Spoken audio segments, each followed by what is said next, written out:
Welcome to the Age Hack, a longevity lifestyle podcast. And as always, I'm here with the lovely Fiona. Thanks, Paul. Be sure to check out the Age Hack online. You can find us on IG at the agehack_pod.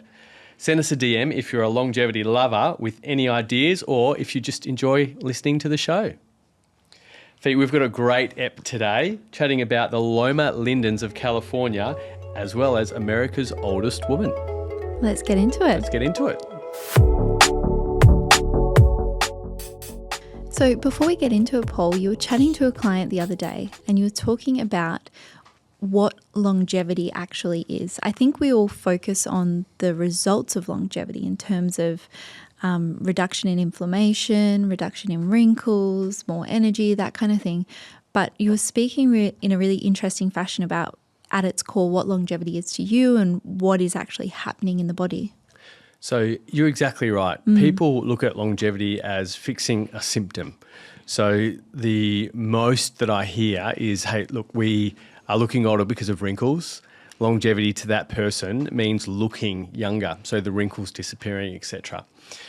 That's not really what longevity is. Longevity can cause those effects, but longevity is a top of the waterfall idea. So if we can actually heal our bodies in the right way to promote longevity, all these other age-related diseases can reverse. And we can talk about that a bit later because the things it can fix is so extensive and so amazing. We're talking about cardiovascular disease, dementia, wrinkles even, inflammation, etc. But what is longevity? It's simply the reparation of DNA. So we all know what DNA looks like. It's that double helix with lines across called chromosomes. But typically we don't know what DNA does. When we're trying to build a house, we need plans, right? We need architectural plans. Or if we're running a car, we need mechanical plans to know how that will run. DNA is the architectural and mechanical plans of a cell. So it tells the cell when a cell dies or goes through autophagy and regeneration and senescence, the old cell will die and a new cell is formed. So DNA tells that new cell what to be. So if it's a skin cell on the eye, the DNA in the previous cell will say, become another skin cell and not a kidney cell. And then the DNA will also say, well, how do you operate and stay alive for as long as you can? You synthesize this collagen, you use the mitochondria to pull energy in, etc. So it's an architectural and mechanical plan. The issue is every time we regenerate a cell, the end of the DNA, called a telomere, gets deleted. And as the end gets removed, like train tracks, the chromosomes or the lines in between get taken away, just like train tracks getting pulled up. Eventually, the DNA gets shorter in time and it contains less data. Incomplete plans. It's incomplete plans. Another great analogy is like taking a photocopy of a photocopy. The first 3, 4, 5 times it's clean. By the 100th time, it's black and scrappy and got little markings on it, etc. Same with cells. As they replicate in time, they degrade because the DNA depletes. Longevity at its core is simply stopping the depletion and regrowing DNA, which will in essence refill in the chromosomes and restore that data, those architectural and mechanical plans, so the cell knows how to operate, like when we were 15, and what to be. And if we can do that, that is longevity. So longevity is the restoration of data in DNA. I love that. I think it's just so nicely put, and it paints such a awesome picture of what we're actually doing, what we're really aiming for here. Let's grow that DNA. Is that how they grow ears on the back of mice?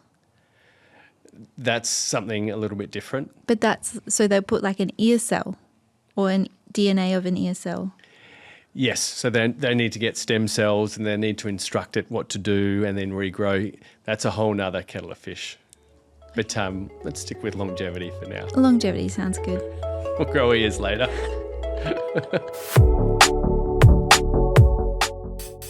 So today for our Blue Zone Wisdom of the Week, I'd like to go back to Loma Linda in California. We've been there before, we're going back. Yeah, so fantastic. When we were speaking about it previously, one of the things that they do in their community was about community and about friendship.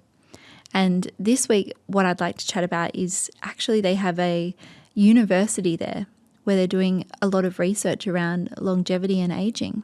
Amazing. This is our kettle of fish. Yeah. Let's talk about it. And so I wanted to talk about this study that they did with a group of sedentary older adults. This was at Loma Linda University. They got these older people to do 3 10-minute HIIT sessions weekly. And they got them to do that over a period of about a month. And they showed an age reduction of 3.6 years biologically. Right. So that's not ongoing HIIT sessions. That's just in a month what they noticed. Yeah. That's incredible. So, and I was just so surprised at the length of the HIIT sessions, 10 minutes, 3 times a week.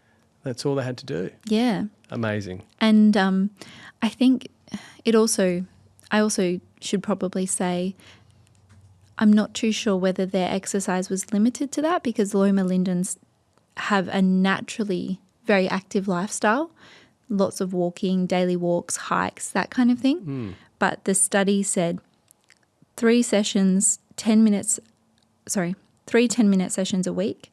And then the control group, who did no exercise whatsoever, actually saw a 3.3-year increase in their biological age.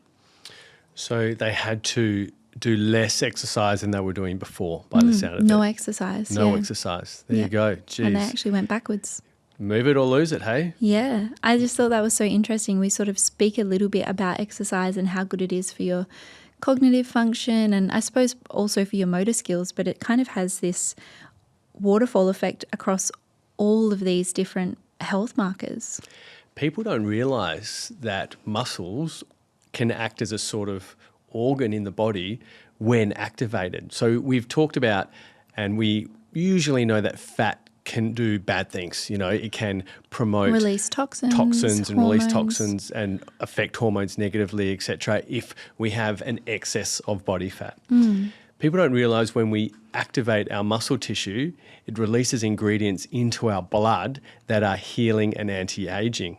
So absolutely makes sense that by activating muscles with HIIT, so that's hard moving activity. That's not steady state. That's, high intensity interval efforts and training. Yeah. That's releasing certain ingredients from muscles, which causes a lot of anti-aging effects, anti-inflammatory effects, more serotonin, more dopamine in the brain. So it's amazing to use the muscles like that, especially in older people. They typically think, 65 years of age now, let's just put up tools, put our feet up, and now it's time to coast. Absolutely not. Get out there, get active, use your muscles, and that can wind back the clock. Yeah, and I thought it was so amazing.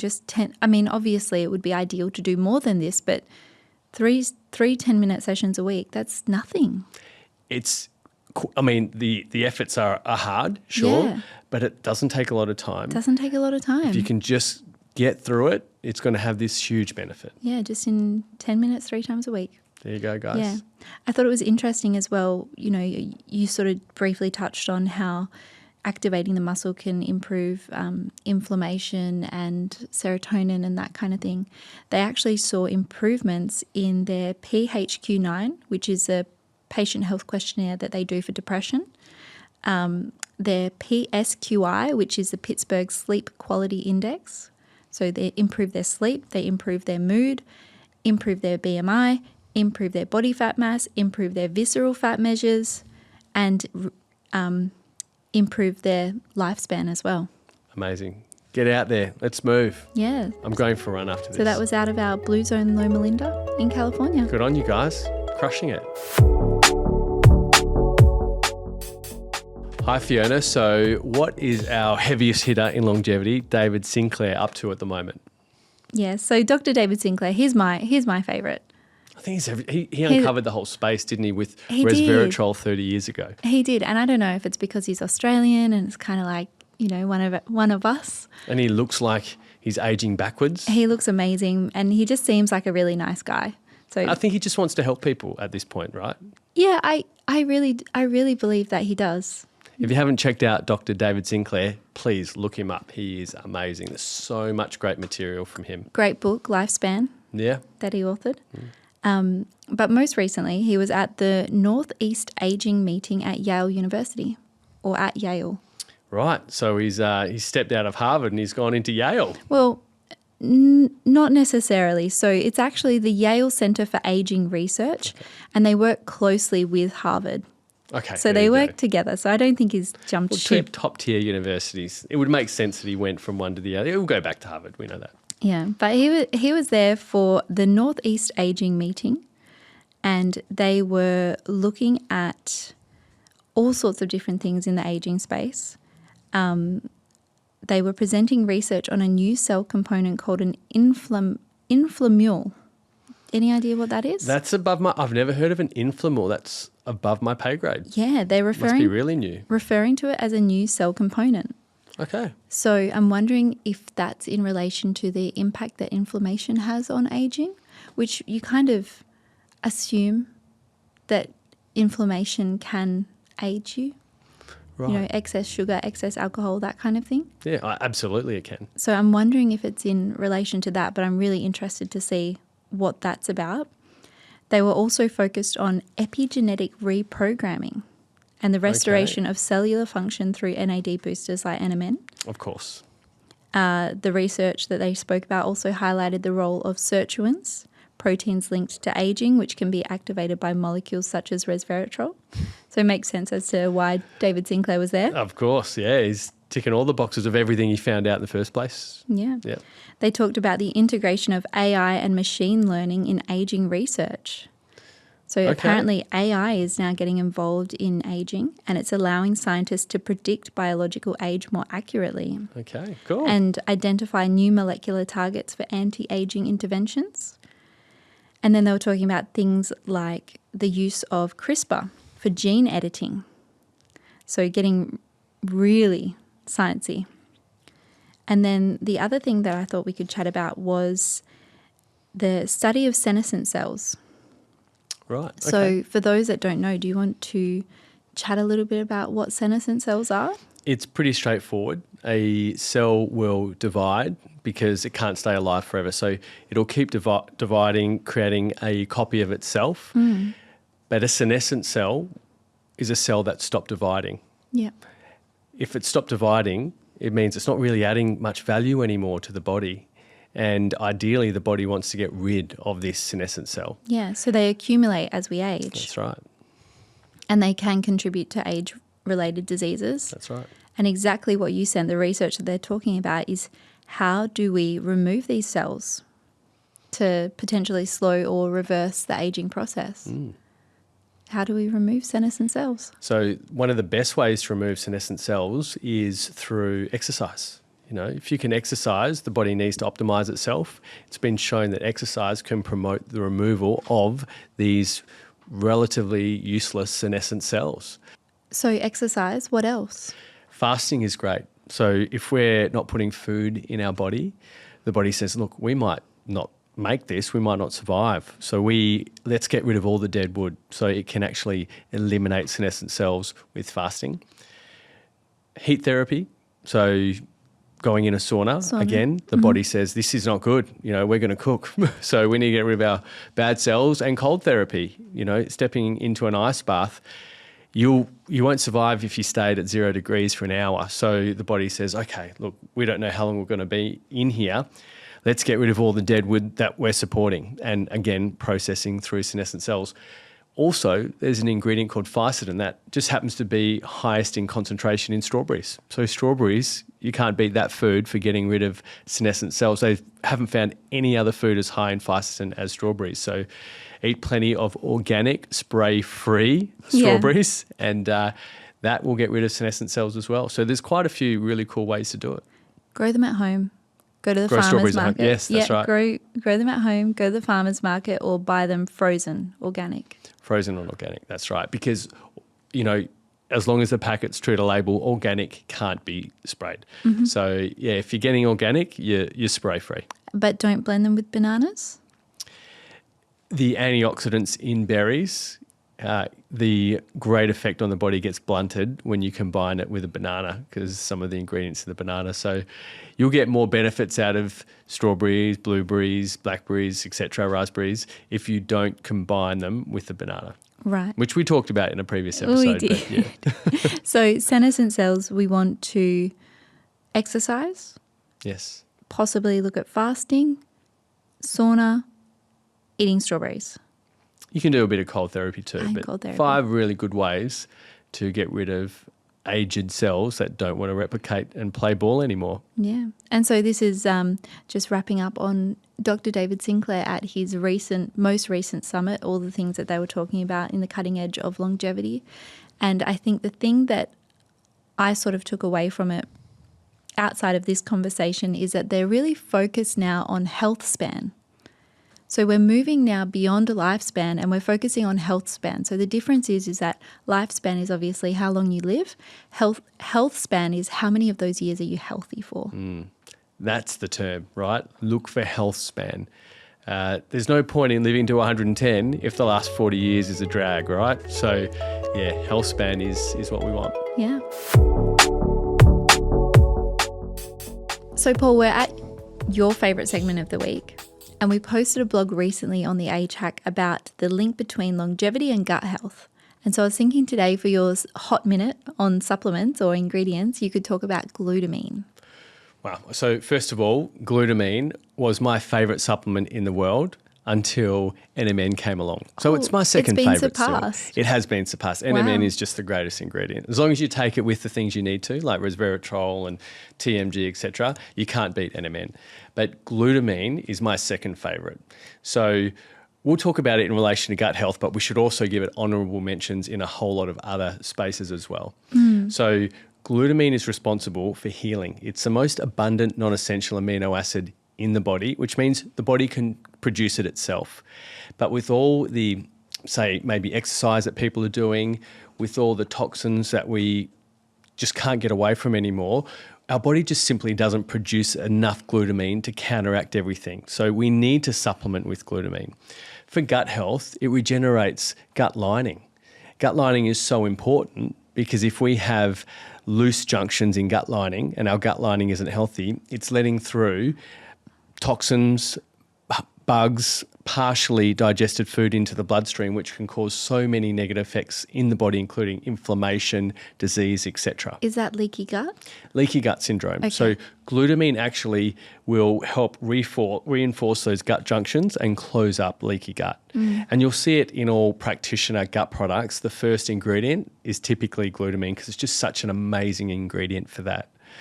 And so, yeah, it stops a lot of that from leaking out of the gut. It heals the gut lining, stops inflammation in the gut, and that can lead to longevity because we're not putting this extra stress on the body that a leaky gut will actually ensure, and will ensure ensues. You've also got its ability to restore muscle. So when people are training at the gym or running, they're causing little micro tears in their muscle. Usually the environment's hypertrophy, especially if you're doing weights at the gym. These micro tears are not a bad thing, right? Because the body has to lay more muscle over the top for recovery. And that's a good thing. It's causation and adaptation. So you're putting the stress in and you're adapting by getting better. Protein is responsible for turning into that muscle tissue. So protein would be the bricks of the house. But the man that lays those bricks is glutamine. So glutamine will take those amino acids and layer it over the top of those micro tears, causing healing. Why is that good for longevity? As mentioned earlier, muscles, when used in HIIT, especially for that study in Loma Linda, have shown to release a whole lot of ingredients that are anti-aging, anti-inflammatory. And if we can keep a high metabolic rate, we're keeping our fat levels down, and muscle can do that. And that, keeping our fat levels down, can stop a whole lot of other issues in the body. Heart disease, cardiovascular disease, artery issues, the production of bad hormones and other ingredients in the body. So glutamine does so many amazing things. It is so essential, even though it's a non-essential. It doesn't mean it's not essential. It just means the body can produce it itself. We just don't have enough. brain health. It's been shown to break addictions. So I could go on. There's probably 10 things that glutamine does. Yeah. But this is only supposed to be a minute.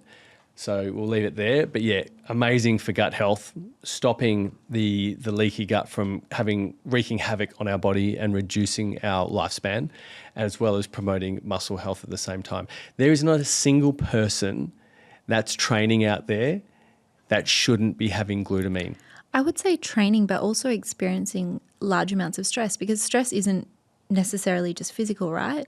100%. And glutamine depletes when we're under stress? Absolutely, it does. So the body uses it as well, because when we're under stress, we release certain hormones and can release muscle for energy, etc. So glutamine is really helpful for that.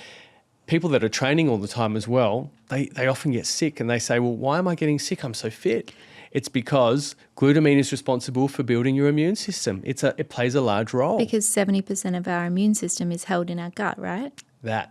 Yes, absolutely. So, and there's another mechanism as well. But again, we've got a limited time. So people that are training that don't want to get sick, and if they're getting sick all the time, like marathon runners get, colds and flus all the time, all that you need to do is have glutamine. You are depleting your glutamine levels. Add some glutamine in.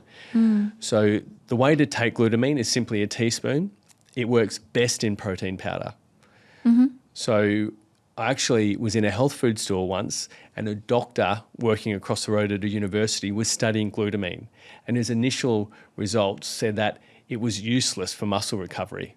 Really? And then he put it in a protein powder, and it turbocharged the protein powder for recovery, and he said glutamine is the best thing he has ever seen for muscle recovery. He was saying without protein powder, it was still healing gut junctions, it was still boosting immune system, so that was great. You get really good gastro absorption of glutamine. But he said in the presence of a protein powder, it would still do all those great things, but it turbocharged that protein to help with massive amounts of recovery. So, when I'm talking to elite athletes and, elite footy players and people that are competing at the Olympics, I'm saying you need to have glutamine. They come back and go, the next day, I didn't train any less harder, but the next day I am less sore. And then they'll come back after 6 months and say, I didn't get sick this season, so I could keep training. Yeah. Glutamine, guys, it is cheap, it is tasteless. Put it in your protein powder, get on it. You will never look back and you'll thank me. Gut health, anti-inflammation, muscle recovery, brain health, immune health. And so many more. I can see why it's one of your favourites. I loved it as well because I took it and noticed such an amazing change overnight. Yeah. That post-workout DOMS feeling from heavy weights, not gone completely, but massively reduced. Reducing your chances of injury because you've healed. And if you've healed, you've grown. And that's what guys want to do when they're training at the gym, usually heavy weights, they want to grow. Females training at the gym probably want muscle tone. So glutamine for them promotes muscle tone. Just an absolute no-brainer. And like I said, everyone listening to this that's training, that wants all those benefits, please get into glutamine. You'll definitely thank me later. Love it. So to round out the podcast today, I thought we could talk about, as we always do, somebody later in life doing amazing things. And I thought this time we could pay an homage to Elizabeth Francis, who up until recently was America's oldest woman. She passed away earlier this year. Right, okay. So this is brand new. Yeah, she passed away recently. How old was she? She was 115. Wow. Wow. Amazing innings. Right. Her story is quite cool. It's not a crazy story, no world records other than her age. But I found it really interesting when I was reading about her. She's known as a Queen Elizabeth of Houston, is her nickname. She was very much a lovely lady. She was born in 1909. That's before both world wars. 2 world wars. Amazing. 20 presidents. Segregation when she was born. She wasn't allowed to vote until she was 56. Right, okay. Was that... African American. Oh, she's African American. Yes. Amazing. Sorry, yeah. I should have mentioned that earlier. And yeah, she just saw so much in her many years to have lived through all of that. Her mum passed away when she was just 11. Right, okay. So they're maybe genetically, but not on that side, or was it a tragedy or... I'm not too sure how her mum passed away, but she was raised by her aunt, And she had 5 siblings, and they were all split into different homes. And so Elizabeth made it to 115, and she had a sister Bertha who lived to 106. Okay, so there's some really good genetics in play here as well. Yeah, because it and- doesn't sound like they had an easy start to life. No, I don't think she had a super easy start to life. But yeah, her sister also lived to 106, and they actually made history as a sibling pair with the oldest combined age. There you go. So I thought that was pretty cool. Right. She had a beautiful but humble life. She was a single mum as well. And her daughter is now 96. Wow. She And might break her mum's record. Yeah, she's still alive. So she's got mum's good genes. Good genetics. She worked at a church. She ran a coffee shop for 20 years. And the people that were sort of closest to her, when asked about her longevity and how she lived her life, they said that it was her lifelong abstinence from alcohol and smoking. But when they spoke to Elizabeth herself, she would always attribute it to God. There you go. So a higher purpose, and then just don't smoke and drink. What's that saying? No smoking, drinking, or wicked women. There you go. Yeah. She, I think I've got a quote here from her. She always had the motto, treat people the way you want to be treated, which I think that's a bit of a classic, right? Good way to live. And something else that I pulled out, this was actually a note from her granddaughter. Obviously, we've said no drinking, no smoking, living a life of faith with a higher purpose. But her granddaughter actually also said she always grew her vegetables in the backyard. Okay. All right. So now we're uncovering a little bit more information. Yeah. And so I'm kind of like tying together the little blue zone secrets that you kind of pick She's up in made her terms own of. little blue zone in her house, Mediterranean-ish diet, growing her own vegetables. Yeah. So growing her own fresh produce, having a higher purpose. Obviously, she would have had a community in the coffee shop and in the church as well, and limited drinking, smoking, that kind of thing, which is common in the blue zones. And then the other thing, Well, she was abstinent. She didn't drink. She didn't smoke. Yeah. I was saying limited in the blue zones, but Okay, yes, sorry. she didn't smoke or drink. And then additionally, she never got her driver's license, so she walked everywhere. Okay. Which is another kind of thing reminiscent of the blue zones in terms of having that constant natural movement. So she's getting the exercise too. Yeah. And so earlier this year, she was asked on how she felt being the oldest living American. And she said, with a nice quote to round out the episode, "I just feel like living every day." An amazing quote. I just can't help but think how much longer we would have got if she took some NMN and maybe some glutamine.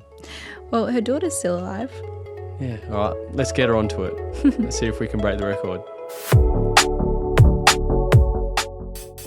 Thanks so much for listening to the HIIT podcast. Thanks, team.